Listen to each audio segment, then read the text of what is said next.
In verse 12, it says, since God chose you to be the holy people he loves, you must clothe yourselves. And listen to this. This is what, and by the way, these verses aren't just for women. I know it's Mother's Day, and I hope the women in our midst are encouraged by these verses, because we do have our own challenges that are unique to us. And these verses are meant to encourage us, but they're actually meant for all of us. Paul wrote this to the church at Colossae for all the believers. So get this. Since God chose you to be the holy people he loves, you must clothe yourselves with tender-hearted mercy, kindness, humility, gentleness, and patience. Make allowance for each other's faults. You know, it says that in Ephesians also. Make allowance for each other's faults. We are not going to be perfect until we meet him face to face.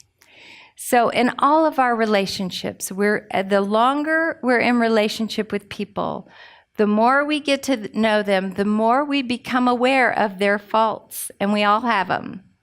And we learn those about each other. The scripture says here, make allowance for each other's faults. You know, in this day and age, we have relationships that come and go pretty quickly. In marriage, with children and parents, in the workplace, in the church, friendships, we let them go easily because they just don't sit right with us in one fashion or another.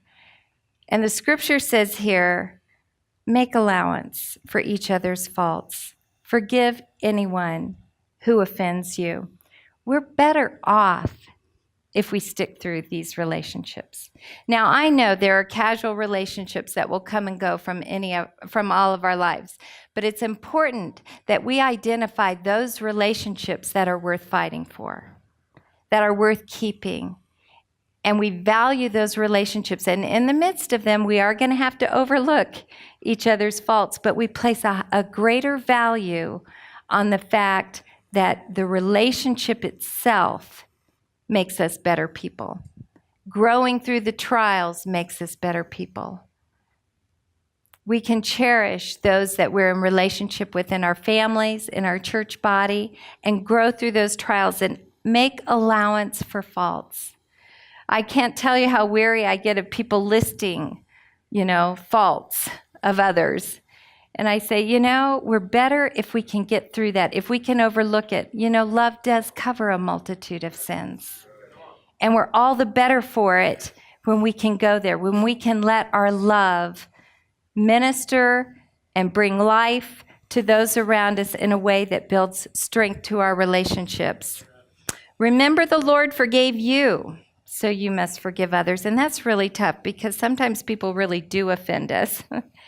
And we have to go back to the place where the Lord teaches us, be like me, and forgive others. I remember one time I had heard a new rumor, and this was several years ago now. I haven't heard rumors in a while, and I'm thankful for it, about us anyway. But I'd heard this new one, and I was furious about it. And I thought, really are they going to say this about us now? And I was angry, and I actually went out to our barn to pray, and I was in the barn praying, and the Lord spoke to me because I was listening to him, the faults of the others. Well, they do this and that, and they're saying this and all of that. And what he said to me was, he asked me the question, from whom would you withhold grace? And boy, that grabbed hold of me. From whom would you withhold grace? And my response to the Lord was, from no one, because I know I desperately need it, and so does everybody else.